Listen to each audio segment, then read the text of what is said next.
Well, hello there. How's it going? It's good to see you, and welcome back to another installment of Closing Arguments. I am your host and moderator, Ryan Ruff, and as always, we have the star of our show, Mr. John Razumich, or many know him by Jack, joining us from Razumich Associates to dive into another criminal law-related discussion. That's what we tackle here on the show. We lean into Jack's experiences from inside and outside the courtroom, and we're tackling a different criminal law-related topic each time we get together on this show.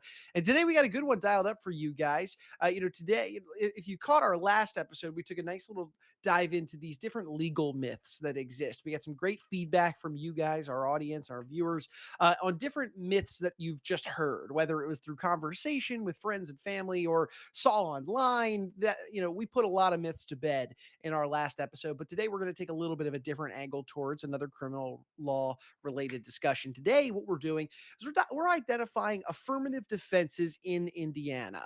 Now, many of you who are frequent, viewers and listeners of the show, that Jack practice and Jack and Razumich and Associates as a whole practice criminal law cases not only throughout the greater Indianapolis area, but also the greater state of Indiana. So we're diving into different affirmative defenses that exist throughout Indiana. But let's go ahead and bring Jack on now and let's get right into this topic. And let's start at that high level overview on really what an affirmative defense is. Jack, good to see you. Welcome aboard today. Hey, Ryan, good to be back as always. Yeah, no, always a good time when we get together. And I'm excited about today's topic. I know you've probably got a lot to unpack for us here in this idea of affirmative defenses in Indiana. I'm sure you're familiar with these on a very high level. So let's just set the scene, if we will, for our audience. When we say an affirmative defense, what are we talking about here? An affirmative defense is a type of pleading that you would make as a defendant in a criminal case that argues that you are not responsible for the charged conduct. As a practical matter, the general policy is as a defendant in a criminal action, you're not required to prove or explain anything. It's always the prosecution's burden of proof beyond reasonable doubt to actually establish two very important things. The first is that a crime actually happened. And then second, that the defendant who's on trial for that crime actually committed the crime. What an affirmative defense does is it kind of throws a bit of a monkey wrench into that schedule, because what you're doing when you are making an affirmative defense is you're admitting that you actually committed the act that you're on trial for, but you had some sort of legally justifiable reason for it, some sort of legal excuse that makes it not a crime. That's what an affirmative defense is. You're not denying that you did what you're on trial for. You're just basically saying, this is why I'm not actually legally guilty of it, even though I did it. Gotcha. And that's, we're going to cover a lot of different types of affirmative defenses that you've seen in your time.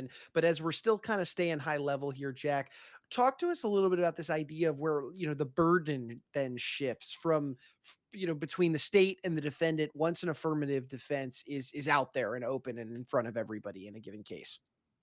Sure. The dynamic changes. Again, like I said, when you throw an affirmative defense out there, you're throwing a monkey wrench. You're admitting, yes, I in fact did this. So that changes what does or doesn't need to be proved beyond a reasonable doubt for the most part. Since you're admitting that you committed the act, what the state's burden to prove at that point in time shifts from proving that the act actually happened. It shifts to proving that the affirmative defense is not applicable. There are a couple of instances where the burden is actually shifted from the state to the defendant to prove their affirmative defense by what's referred to as preponderance of the evidence. Laws, the burden of proof, there are three major burdens of proof in the state of Indiana. There's preponderance of the evidence, there's clear and convincing evidence, and there's proof beyond a reasonable doubt. Criminal trials, by and large, they are at that proof beyond a reasonable doubt situation. That's the general burden of proof the prosecution needs to meet to actually get their conviction. If you're making an affirmative defense, and it's up to the state's responsibility to disprove the affirmative defense beyond a reasonable doubt. That'll be for things like self-defense or mistake of fact or duress. We'll get into those into the next section. But there are a couple of affirmative defenses that actually require the defendant to prove something. Now, the defendant only has to prove those affirmative defenses by preponderance of the evidence, which is that lower standard.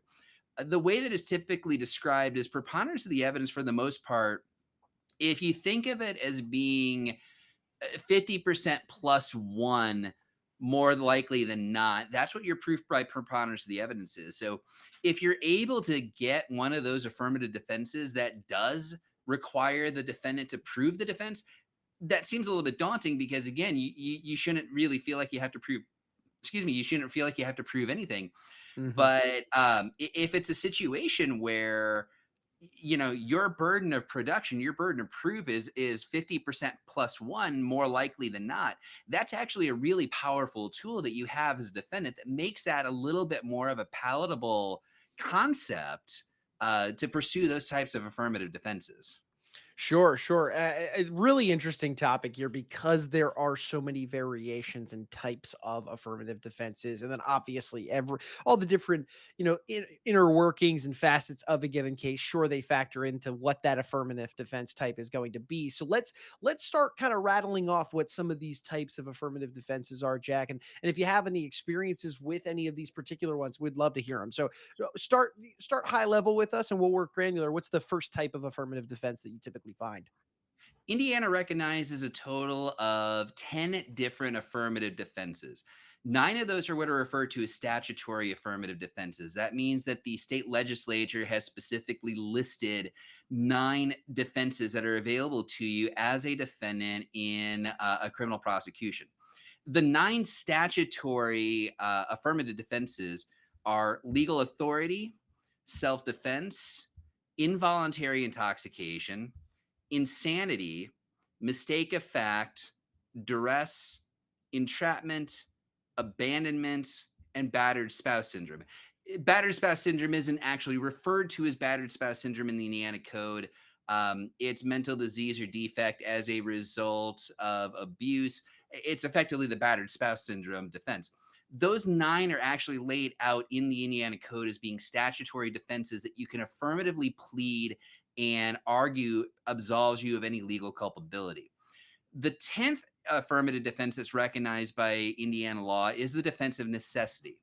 Necessity is considered to be a common law defense. That means that it predates the concept of statutory law. We just always understood that sometimes things are necessary. So that is a defense that's available to you. It still has some very formal pleadings that need to go along with it and some very formal ways that you need to dress that up and present that. But it is a creation of the courts. It's a creation of the common law. It is a recognized defense. It's just not statutory. It's kind of one of those things like everyone knows that we have the defense of necessity, so we didn't need to Hmm. write it down specifically.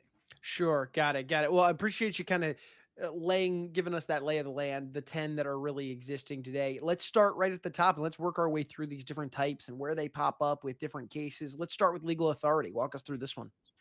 Legal authority is basically the argument that your actions would not be a crime if you had legal authority to do it. The most common way that you'll usually see this, and this is where I've used this defense in the past, is on the issue of parents disciplining their children. Um, Spanking and corporal punishment tends to continue to be a hot button topic. There are a lot of people out there who, in their opinion, don't believe that there's ever any reason to discipline a child with physical force or physical means. It is still legally recognized as an authority that parents have in the state of Indiana. So, a battery on a minor charge, for example, which would be knowingly or intentionally touching a person under the age of 14 in a rude, insolent, or angry manner, that would normally be a crime. However, if you have the legal authority as a parent or a guardian or someone who is acting in what's referred to as in parento locus, which is a fancy Latin term that basically means you are the stand-in parent at this point in time, you have the legal authority to exercise physical discipline on your children if you believe that to be appropriate or if you believe that to be necessary. So, under those circumstances, that's the type of situation where legal authority does exist for a defense of battery on a minor. You can make the argument that I have this legal permission to discipline this child. So, therefore, it's a crime for you to hit my kid. But if I hit my kid, it's okay. There are limits to that, obviously. Your ability as a parent to engage in corporal punishment or physical restraints of your children, there are limits. It does have to be proportional. You can't just take a whip and or a belt and flay your kids back or leave them with permanent injuries or permanent scarring. Uh, but most incidences of battery on a minor, if it is your child, you do get to claim the defense of legal authority, and that prevents that from being a crime. Legal authority is one of those burdens that the state has to disprove beyond a reasonable doubt. So again, you have admitted that you've committed the act, in this case, the Battery Act. And what that does at that point in time is the state's burden now has to be to prove beyond reasonable doubt that you did not have the legal authority to engage in that type of discipline or that type of criminal act. I'm Mhm. not. I'm sure there are other examples out there. I can't think of any. Mhm. But legal authority we typically find in the context, and that's certainly where I've used it in the past, in the context of a parent who's accused of over disciplining their child. That's the Mhm. most common place where you would find that defense. Sure, sure, and that's an example I think that so many people are familiar with. Just a Right. pretty universal example there for us, Jack. So appreciate that. Let's move to our next one, and this one I know is a little bit loaded. We spent a whole lot, really a whole episode of this show diving into self defense cases as a whole. The next type of affirmative defense, self defense. Walk us through this one. Self-defense, as you pointed out, Ryan, we did in fact do an entire hour-long episode on Yes. this. If you have not seen or heard that episode, I do encourage you to go back and listen to it. It'll be a lot more involved than what we're going into right now. Maybe just listen to it. Some of the earlier episodes, our audio, our video quality was not up to snuff, but it does listen really well. So I do encourage you to like, subscribe, listen, all that fun jazz. That said, self-defense is a statutory defense. What is involved in a self-defense pleading is, again, you are not denying that you committed whatever the act is, whether that act of force was taking another person's life or simply hitting them or touching them in some way, shape, or form. Self-defense is arguing that you had a reasonable fear of the use of imminent force on your person or on a third party, and as a result, you were acting in defense of them by using a proportional amount of force. That's a really big tongue twister situation. The short version of it, to try to explain it in the simplest way possible, is if you or a third party is about to be the victim of force, if someone is potentially attacking you or appears to be about to attack you, you are authorized under Indiana law to use a reasonable amount of force to repel that attack on yourself or on a third person. The force has to be proportional. If someone is swinging at you with a fist, you can't probably take a gun out and just shoot them, because that is a disproportionate result and a disproportionate use of force. If, however, a person is swinging a knife at you at that point in time, it would be considered potentially reasonable to shoot them, because a knife is a deadly weapon, whereas a fist, maybe not, depending on a lot of other circumstances. The rules with self-defense are, it's another one of those situations where the state has the burden to prove beyond a reasonable doubt that you were using more force than necessary to repel the attack, or that the use of force was objectively unreasonable. The very complicated thing you run into with the self-defense claim is the jury has to view the claim of self-defense from the perspective of the defendant under the circumstances that existed. If you think about a jury as a Monday morning quarterback, the idea is that the jurors have to put themselves in the shoes of the defendant claiming self-defense, who has to convince them that the use of force was reasonable under the totality of the circumstances. The belief and the use of force has to be objectively reasonable from the defendant's subjective perspective. Um, Honestly, we did go into this in a lot of greater detail in the episode earlier. It might have been like the fourth or fifth episode. Go back and listen to that. It's a much bigger discussion. It's a lot more involved. We kind of really did dive into that and dissect that a lot better. But for the purposes of today's episode, that's your kind of quick overview on the issue of self-defense. Whoops, I was muted. My mistake. I'll just take it from here. Perfect. Well, Jack, our next one is kind of an interesting one. This idea of involuntary intoxication. Probably a phrase that many of us haven't really heard out there, involuntary intoxication. But walk me through what this means and how this can play out as an affirmative defense. Involuntary intoxication, this is the first defense that shifts the burden to the defendant.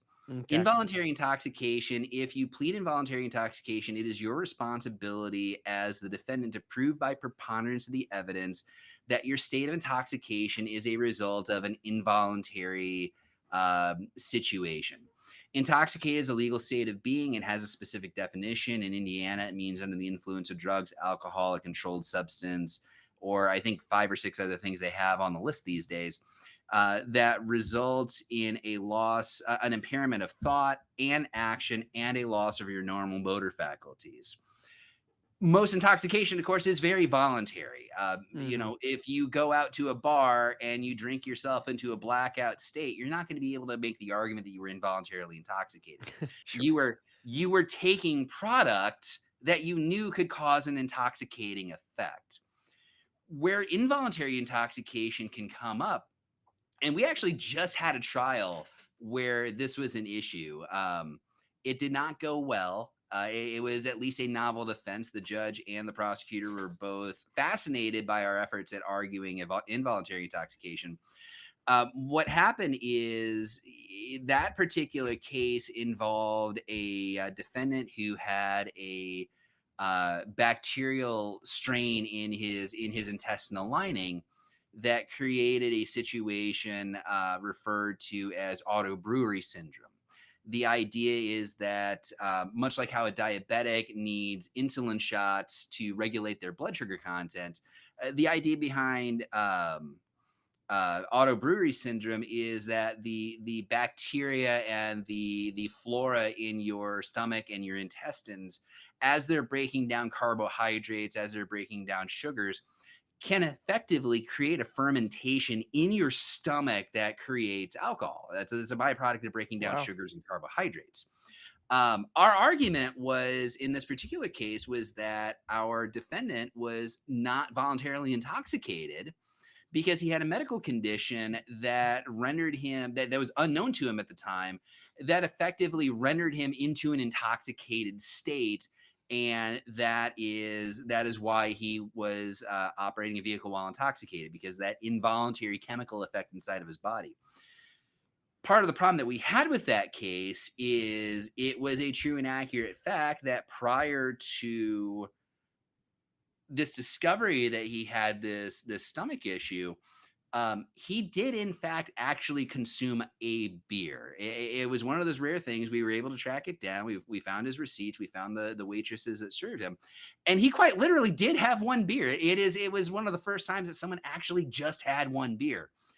The problem is you have to have clean hands for involuntary intoxication. Mm, If it had been a situation where, he went to Bob Evans and ate a yeah. stack of pancakes, there's no alcohol there. Sure. But Sure. the breakdown of the carbohydrates, if it caused that effect, he would be able to claim, okay, well, I consumed something that Hmm. was, non-alcoholic, not likely to produce this result. Hmm. My hands are clean on this. And have the Owing receipts to prove it. and he had the receipts to prove it. Right. Right. Um, Under this circumstance, in this particular case, what ended up happening is because he did consume a product that he knew was going to cause intoxication, the fact that it created a hyper intoxication was not going to be Okay. a defense on the involuntary intoxication Mm, situation. So you makes do have to sense. have clean hands for it. But it was an interesting argument. Yeah. It's one of Yeah. the very few Absolutely. circumstances that I've seen where involuntary intoxication might have worked. Hmm. And the way that went is, we had to file the involuntary intoxication defense, and it became our burden of production by preponderance of the evidence, that 50% plus one, Right. to show that the intoxication was involuntary. Hmm. Again, the state showed that Yeah. he had actually consumed alcohol beforehand, and that kind of negated that. Sure. Um, Sure. it's pretty rare. Hmm. We have had more than our fair share of cases over the last 16 years where people have said, well, they just kept giving me alcohol over and over again, or I don't remember drinking that much. Someone must have Sure. slipped me a Sure. roofie. It's like, I'm pretty sure you probably just had that much to drink. You can't claim that you started drinking and then Yeah. try to claim involuntary intoxication. You knew that Especially in that case, the one beer is yeah, what was his downfall. exactly. So no, that's a great example. I appreciate you sharing that case with us. I'm gonna now flip the script on this one and move to the next one here, and that's probably a little more involved, I would imagine, and that's the affirmative defense of insanity. Walk us through this because boy, is this one that we see played out in so many TV shows and movies and whatnot. Insanity is such a hot topic in a courtroom. I feel like it gets a Mhm. lot of eyeballs. Walk us through this one, Jack. Insanity is again one of those defenses like self-defense where we could probably do an entire hour-long episode and not cover every aspect of it. Sure. Um, the rules for not guilty by reason of insanity, they probably, like everything else, vary between jurisdictions. I'm going to give you the Indiana perspective because, of course, as we always mention, that's where I'm licensed. That's what I know. In Indiana, the defense of not guilty by reason of insanity is raised by filing a formal notice with the court. It's one of two defenses that need to be affirmatively pled. Most affirmative defenses, you can just spring them on the prosecutor at the last possible second, as long as there's what's referred to as a scintilla of evidence supporting the defense. Insanity requires a formal notification to the court that I am going to pursue the defense of not guilty by reason of insanity. In Indiana, what will happen is the court will appoint two doctors to examine the defendant. They will appoint a psychologist and they will appoint a psychiatrist, so a PhD and an MD. They will make an examination of the defendant to determine whether or not the defendant was first suffering from a mental disease or defect that is recognized in the DSM. That's the psychological Bible of mental health disorders. So the first thing they examine is whether or not this person was suffering from a mental disease or defect. The second thing that they will do is they will make a determination as to whether or not that mental disease or defect prevented the defendant from appreciating the wrongfulness of their actions at the time that it was committed. So, to throw it back to an earlier episode, if you'll recall from the Hot Dog Man episode, there was Mhm. an insanity defense that was raised in that, and the court appointed a psychologist and a psychiatrist, and they both found that Mr. Kajavak was suffering from narcissistic personality disorder, which is a recognized mental disease and defect, but Mhm. that mental disease or defect, the narcissistic personality disorder, did not prevent him from appreciating the wrongfulness of his actions at the time that they occurred. So that was kind of your floor mark as far as the insanity defense. Just because the court appointed doctors do not believe that a defendant is insane does not mean that a defendant who has raised this defense cannot continue to pursue it. The Okay. court will appoint its own expert witnesses as court officers. As a defendant, you can bring your own doctors in to testify about that. So you could have a trial where insanity is an issue, and the two court appointed doctors will say he's perfectly sane, but you can put your own witnesses as a defendant on to say, no, no, I've examined him. The reason the court appointed doctors are wrong is reason X, Y, and Z. The defendant is insane. On the flip side, if the court appointed doctors say that the defendant was insane, the prosecution actually can hire their own doctors as well to argue that those doctors are wrong and he's actually sane. Mm. What happens if you do proceed with the insanity trial? This is the other burden shifting affirmative defense that we have in the Indiana Code. The burden of production for the defense of insanity is the defendant is required to prove by preponderance of the evidence that he actually was insane. So under those circumstances, if the doctors both say he was insane, that makes it pretty easy for the defendant to say, no, see, he's totally insane and not guilty by reason of insanity. Sure thing. Um, it Mhm. is not a get out of jail free card. All of us are familiar with Batman thanks Right. to the multiple cartoons, multiple movies, things of that Mhm. nature. The running gag in Batman, of course, is that all of his villains are insane.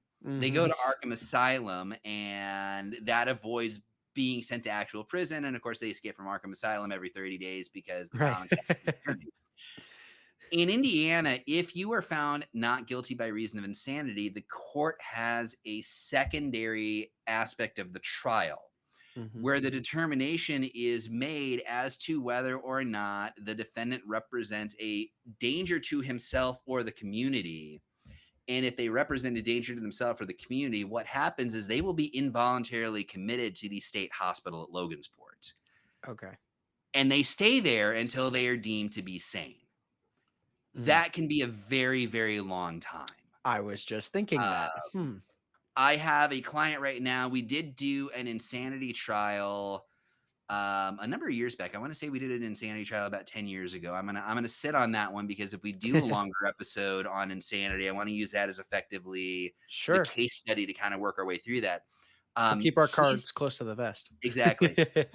He's actually he is unfortunately still at the state hospital in Logansport. It's been about 10 years. Wow. The offense that he would have been convicted of, the offense that he was charged with, if he had been convicted and if he had received the maximum sentence, he actually would be due for release right now. But because he is still considered to be insane by the court system, he's actually still in custody at Logansport. And Wow. there's not a lot that can really be done about that. It's up to the doctors to Mhm. make that declaration. Man. So insanity really there I mean, there's a ton that goes into that. Yeah, And as we're sitting absolutely. here talking about it, Jack, I have a feeling we might be diving into this one a little deeper down the road for our audience. But a lot to go into the insanity one. Appreciate you, using some of those examples. This next one is one that makes me scratch my head a little bit. And this is the idea of a mistake of fact. What do we mean by mistake of fact, and how does that play a role in affirmative defense? Mistake of fact is it's not ignorance of the law being an excuse. Okay. I can certainly see that being the Sure. initial concept of like, well, I thought that ignorance of law is not an excuse. It's not an excuse. Just because you don't know it's against the law doesn't mean they're not going to bring you up on charges with it. Where mistake of fact comes up, and I have never seen one of these cases. I don't Okay. have a personal frame of reference to describe this. The best that I could provide to you would be a hypothetical style situation. So, for example, if if you're walking around with a sledgehammer slung over your back like John Henry, you're just kind of working on the rails, and someone comes up to you and says, "Hey, um, I really need for you to use your giant sledgehammer and break down the patio on my backyard. This is my house. This is my patio. I want you to break down this patio with your giant sledgehammer. Here's $100 to do that." If you were then to take your sledgehammer and bust up the patio, and the actual homeowner came home and said, "Wait a minute, what are you doing busting up my patio? This isn't her house. This is my house. You've just destroyed my property." That would be a defense that you would argue is a mistake of fact. You would be able to argue that you were acting under a reasonable belief that the person that represented that this was their home, um, it was in fact their home. You were acting again technically under legal authority. There's a little bit of an overlap there between legal authority and mistake of fact, Mhm. and that you had permission to actually do this work. It is probably of all of the affirmative defenses out there, I would say that mistake of fact is probably the rarest one that's going to pop up because it does involve an argument that you were completely unaware that Right. your actions were illegal or could be constituted Yeah. illegal. Um, and like I said, it's a little bit of an overlap with the legal authority issue. That's about the closest I can explain. Right. Yeah. That one I No. don't have frame of reference for. Yeah, I would imagine mistake of fact, obviously a tougher one to see really play out in a courtroom. But let's move into the next one, which you and I had chatted about earlier before we pressed the record button that I know pops up a lot in drug cases, really. And that's this idea of duress. Talk to us about this affirmative, defense of duress. Duress is an affirmative defense that argues that you committed a criminal act under the threat of imminent serious bodily injury either to yourself or to a third party. The idea is that effectively you were forced into breaking the law. And as you pointed out, it is very common in drug offenses, especially at higher levels or even federal level drug offenses. These are multi people operations, and Uh, Not everyone wants to be part of it, but no one wants to end up dead because they crossed a gang member. Right. Right. So what happens is these people are basically forced into being part of this drug trade or committing these drug crimes. You'll see that with they refer to them as mules, drug traffickers, or people who are carrying drugs from one place to another on behalf of a gang. They're being told that they'll be killed if they don't do that. We actually have handled a duress case in the past. We had a case in Shelby County last year where the situation involved our client, the defendant, was driving a vehicle. Her on again, off again love interest was in the passenger seat and was a regular bad guy, involved in drug trafficking, involved in other type of illegal activities. They got stopped by the police, and I can't remember off the top of my head what they were stopped for, whether it was a speeding offense, whether it was a turn signal violation. Either way, they ended up getting stopped. The passenger took a gun out of his pocket and quite literally shoved it down my client's pants and told her, "Hold this gun. Don't say anything about it, or I'll kill you." This is a pretty sizable problem for two reasons. One, of course, she's just being threatened with hold on to this gun or you're dead. The second is she had a prior felony conviction. And in fact, she had a prior felony burglary conviction because she was a drug addict. She was breaking into houses to feed her habit. Um, Burglary, though, represents what's referred to as a serious violent felony offense in the state of Indiana, and a serious violent felon who is found to be in possession of a firearm would be charged normally with a level 4 felony offense punishable by 2 to 12 years in prison. So the defense with that case was built around the concept that she only was in possession of this gun because it was forced on her and she was threatened with serious bodily injury if she didn't conceal the gun from the police. So that was the defense that we pursued with that case. I am pleased to say that it was successful. It was a successful defense at the end of the day. And that was one of those things that really help with that. But that's kind of what you're looking at with regards to the defense Mhm. argument. Duress argument is I would not have done this crime had I not been threatened or had my family Right. not been threatened. It's a very powerful defense. It is Mhm. behind self-defense. It is actually one of the stronger affirmative defenses that I believe that we have, Mhm. because it's very easy to imply and kind of get across to the jury that you were scared for your safety and that's why you Right. took these actions. Right, right. I was just thinking the same thing. I would imagine this one kind of stacks up close to self-defense. Obviously, action wasn't taken, because of that feeling of duress, Right. but just Right. purely the claim of duress exists. So, all right, let's shift gears. The next one on the list, entrapment. Anybody close to criminal law or enjoys court shows or this and that, they've heard this term, but what does it mean in your eyes, Jack? This idea of entrapment in terms of the affirmative defense.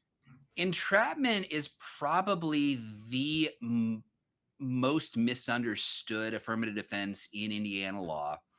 The Hmm. idea with entrapment is the argument, the affirmative defense is that the defendant would not have committed a criminal act had it not been for the urging and persuasion of law enforcement. Entrapment is not being presented the opportunity to commit a crime by law enforcement and then taking it.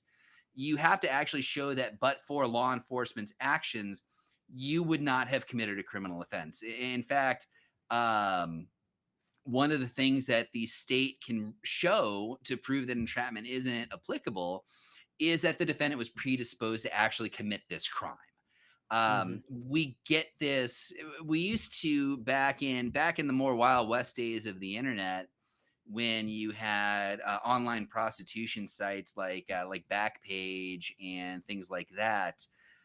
You would see scrawled into the ads, you agree by contacting me that you are not affiliated with law enforcement and that violating this represents entrapment.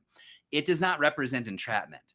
If you were going to sell sex, you were going to do that whether or not the person that contacted you was a police officer or not, and that is against the law. So it is not an entrapment because you are already predisposed to commit that prostitution offense. Same situation if you sell to an undercover cop or you sell to a snitch. You were already predisposed to sell those drugs. That was something that was going to happen. You were going to sell those drugs to somebody. The fact that a snitch or an undercover officer gave you the opportunity to sell to them, which made it easier for them to arrest you, did not represent the crime of entrapment. I Hmm. have actually had, I actually have had an entrapment defense once. It was a misdemeanor. It was a misdemeanor case. It was a misdemeanor public indecency case. What happened is a law enforcement officer who I don't remember his name after all these years. He very clearly probably did something to piss the chief of police off, because he was sent to a park here in Indiana where they had been getting Indianapolis, where they've been getting complaints about inappropriate behavior. And this cop zeroed in on my client and kept flirting with him, kept trying to get him to engage in gay sex acts. At one point in time, the officer actually grabbed my client's genitals and started fondling them. And at that point in time, that's when my client decides, like, oh, all right, well, I wasn't planning on this, but whatever. So let's go to town. And then he was arrested as soon as he went to go touch the officer's genitals, and it became an interesting trial situation because we argued. Unfortunately, this one did not work.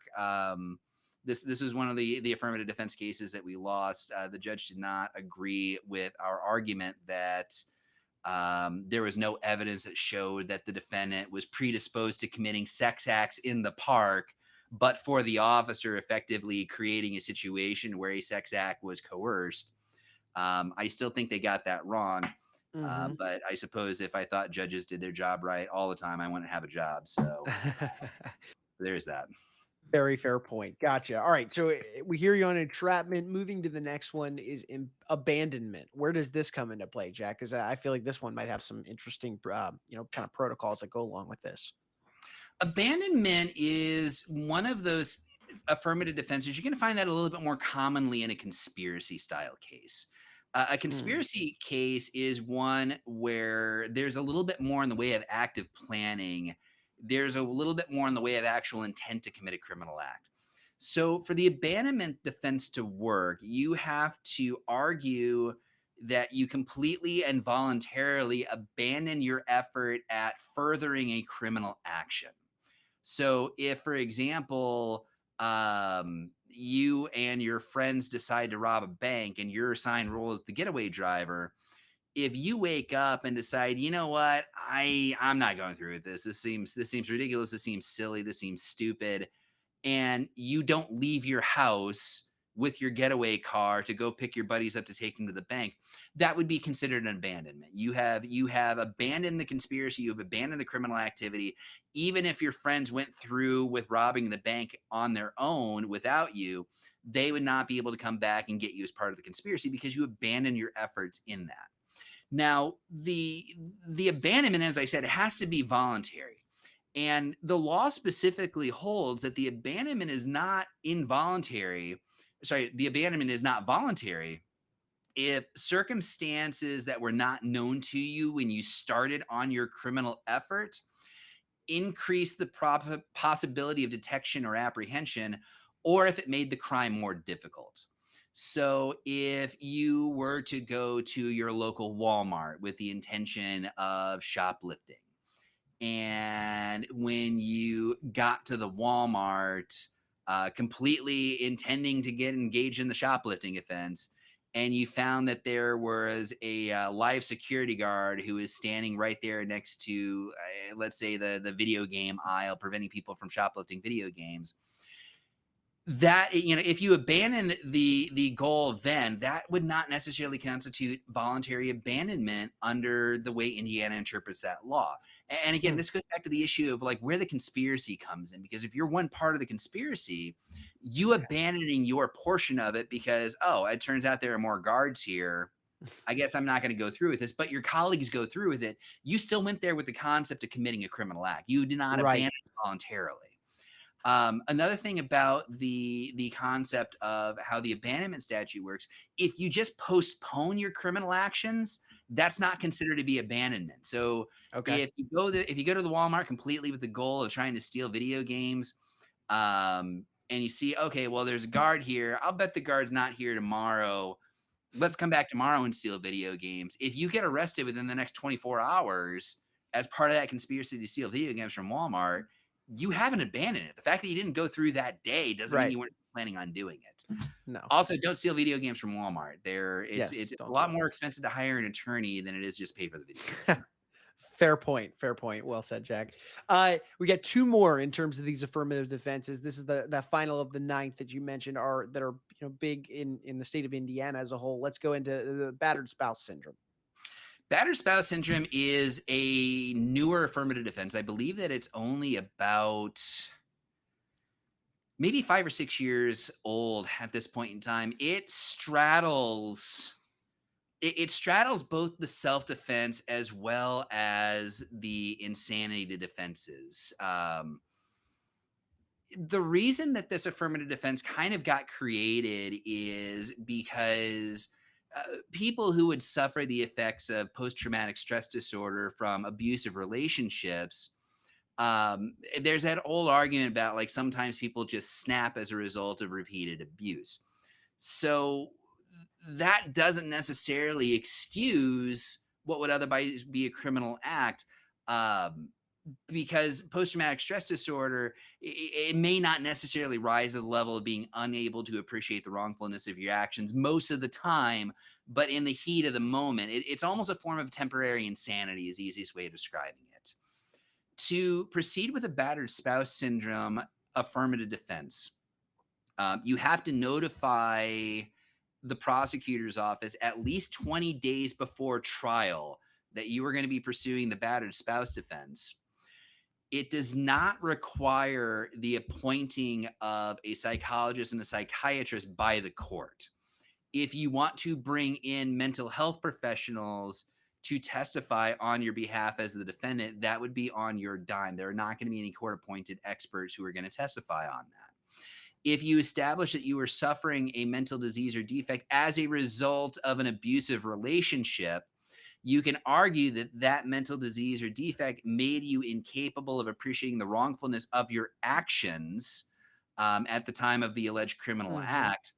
And if the argument is that it's some sort of battery related offense, like you shoot your abuser or something on those lines, or you beat your abuser with a baseball bat, um, that then shifts back to the self-defense concept. Like, okay, was the force that you used against this person proportional to the damage they had done to you previously? I've seen a couple of these. I have not worked on any of them myself, but it is one of those things that very heavily straddles that line. The thing that makes this aspect of the mental health issue different than a traditional insanity defense is if you are found to be not guilty by reason of battered spouse, which is not, again, it's not the technical term for it, but that's just the easiest way of describing it. You are not at risk of being involuntarily committed, Mm. even though there has been a legal finding that you were under a mental health issue, incapable of appreciating that your actions were wrong at the time that you committed them. Due to the unique nature of this particular defense, they will not involuntarily commit you for that. So you do have a little bit of a wider opportunity with it, but Yeah. it's in a very limited, narrow category Hmm. of defenses. Rightfully or wrongfully, jurors tend to take the opinion that, well, I would have left that situation, so why didn't they leave that situation? Ah, That makes it a little bit good to know. harder to sell with it. Hmm. Um, a lot of things as we're recording this right now. Of course, one of the major things that's going on in the media is the Johnny Depp Amber Heard defamation trial, and there's a Right. lot of discussion about the concept of intimate partner violence and domestic violence and how that does or doesn't play out and what actually happens with those. We are woefully bad at accurately relating that, accurately providing that message to people, and that can be a difficult defense to proceed forward with, simply because, Sure. again, there's the concept of I wouldn't put up with this, so Mhm. that person doesn't get away with it. So it's a complicated one, Yeah, I can imagine. Yeah, sympathy, empathy, all those things right? creeping into a juror's mind in those kind of moments. I hear you on the difficulty associated with that. Mhm.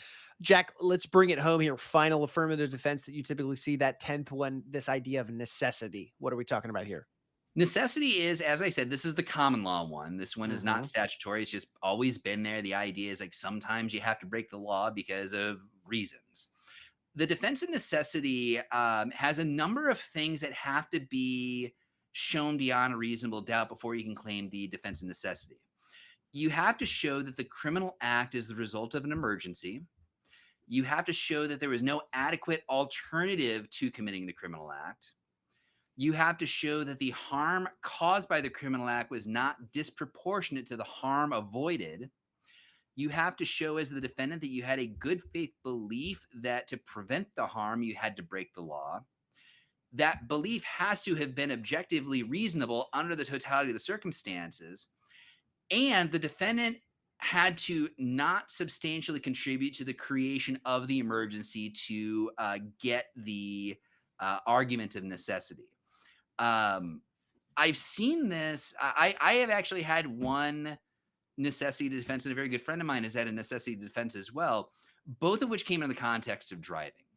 Mm. My friend's necessity defense involves someone who was charged with an operating while intoxicated offense, but his situation involved he was leaving a bar and he was being mugged. And it was one of those things where he managed to get enough separation between himself. He and his wife managed to get enough separation between themselves and the people that were threatening to rob them as they were leaving a bar. And they were able to get into their own car and drive off, where they were promptly stopped for speeding. And of course, they both smelled like distilleries. The argument they made was, it was necessary for us to do this because if we stayed there, we would have been stabbed. We would have been robbed. That's terrible. The harm that we created by acting in our drunk driving situation, that is not, that harm is not greater than the harm that we would have suffered had we stayed there to get robbed. Right, right. Um, that one, I would have to ask my friend. It's been a while since he and I talked about that one. I don't think that one worked for him. DUI cases are really, really hard. If there's any opportunity to hold someone responsible for voluntary intoxication, they're going to do it. So just, Sure. again, involuntary intoxication, okay. Voluntary intoxication, you sort of invited this on yourself. Right, right. My necessity defense was a little bit better. It was, again, in the context of a driving offense. One of the things that can happen in Indiana if you have too many moving violations is the State Bureau of Motor Vehicles can suspend your driving privileges as being a habitual traffic violator. Oh, That wow. would make it a felony for you to operate a vehicle while you were under those conditions. Mhm. My situation involved a defendant who was he worked for a trucking company. He was basically he was a loader onloader offloader. Mhm. His coworker, who was the one that was actually driving the truck, my client didn't have a CDL. He was not licensed to drive. It was very much one of those things like everyone knew he's here to help load and unload. Mhm. Um, the driver, the coworker, started having a medical emergency.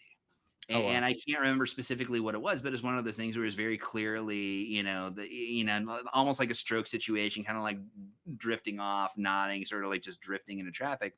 Mhm. Um, my client basically forced him to pull over, and due to the condition, got behind the wheel of the vehicle to drive him to a hospital. Mhm. And he got pulled over. He got pulled over by the state police because they were just on the lookout for big box trucks to get their quotas. I know a couple state troopers, they would be angry for me to say that, but they were totally getting their quotes.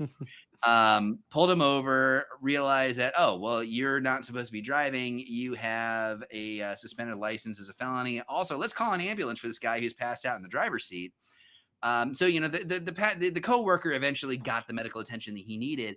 Sure.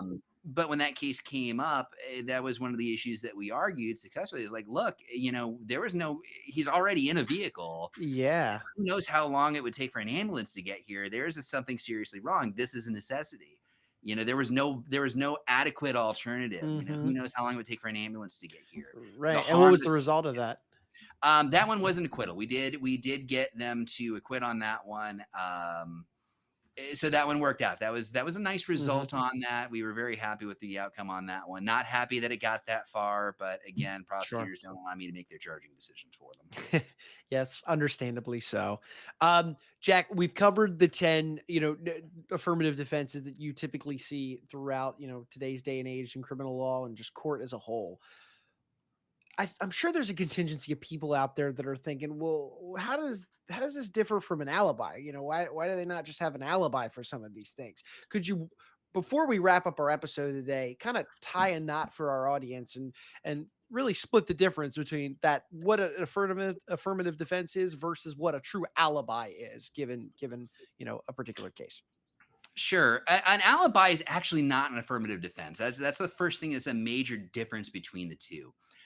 An alibi is an argument of impossibility. You were arguing that it was impossible for me to have committed this crime because I was somewhere else. Alibi is not an affirmative defense because it doesn't change the burden. Again, remember what the state needs to prove beyond reasonable doubt to get a conviction is they need to prove that a crime happened and they need to prove that the person on trial for the crime was responsible for it. All of the affirmative defenses, it represents a change to what the state needs to prove because by pleading an affirmative defense, you're saying, yes, I did it, but here's my legal justification for why I did it. With an alibi, you're arguing, I did not do this. It legitimately was not me because I was across town on camera accepting an award for the mayor. That's an evidentiary issue. That's not an affirmative defense because you're not arguing that a crime didn't happen. You're just arguing that you were not the person who committed the crime. It's an actual innocent style defense. Right. So with regards to an alibi, what you're doing with the alibi defense is you're raising that as an issue. You're putting evidence on in your case in chief as the defendant, and the jury is able to examine that evidence and make the determination as to whether or not they believe the alibi defense and your witnesses as the defendant are credible enough to establish that, okay, no, this Hmm. defendant did not commit this crime. We cannot find this defendant guilty beyond a reasonable doubt. Got it. Got it. But there is that fundamental difference where an affirmative defense, it is a true admission that the crime happened, Correct. but you're not legally responsible for the crime because of this defense. The alibi on the flip side, hey, I wasn't there. I had nothing to do Exactly. with it.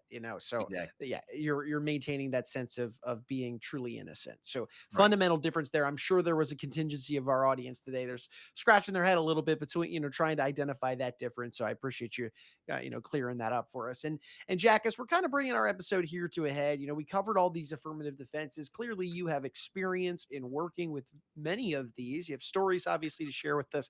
If anybody out there in our audience is maybe going through a tough time or a tough situation, and maybe they're interested in reaching out to you and your team to just talk about maybe a situation where an affirmative defense may come into play for them given maybe certain incidents that have transpired in their life, what would be the best way that somebody could reach out to you and your team at Razumich and Associates to just open up a dialogue? As always, the best way to reach us is by telephone. Our telephone number here at the office is area code 317-983-5333. We do have operators that are answering our phone at all times. We take calls at 2 in the morning and someone answers that telephone. You talk to a live person, that message gets to the senior staff. And we do get the calls returned as quickly as we possibly can. That's always the easiest and best way to reach out to us if you have questions about this, if you have questions about another area of law that you're dealing with. Not every case does involve an affirmative defense. Just because a crime has some elements that might be covered by an affirmative defense. If that affirmative defense isn't there, you're not going to be able to use it. You can't just make them up out of whole cloth. But a good attorney, of course, is going to be able to provide you with an evaluation as to your options, as to the specific fact pattern and circumstances that you're dealing with, and can tell you whether or not any of those affirmative defenses or any other defenses are going to be applicable to your case. Roger that. Well, Jack, look, I appreciate you carving some time out of your day to be with us here on the show to walk us through these different affirmative defenses, and looking forward to getting back together with you on the next one. Absolutely. Alrighty, thanks, Jack. And look, hey, we want to take one final moment, as always, and thank you guys, our audience, for jumping aboard and being with us here on the show today. If you enjoyed today's episode, maybe you took something away from it, do us a favor, hit that like button. Go ahead and subscribe to the show, whichever platform you're checking us out on today. And then, of course, share this information with any friends or family that you think would benefit from these types of discussions. You know, we've said it before, we'll say it again. We're taking the same types of, conversations, strategies, solutions that Jack is working on with his clients over at Razumich Associates, and we're bringing them right here to you on this show. And as you probably heard today, we've got some topics queued up for some future episodes that we couldn't really dive fully into today, maybe because we're going to address them in a future episode. And with all this future content coming, we'd hate to have you miss out on any of those beneficial episodes. So for Jack, I'm Ryan. We're going to go ahead and say so long, but we appreciate you being with us on today's installment of Closing Arguments.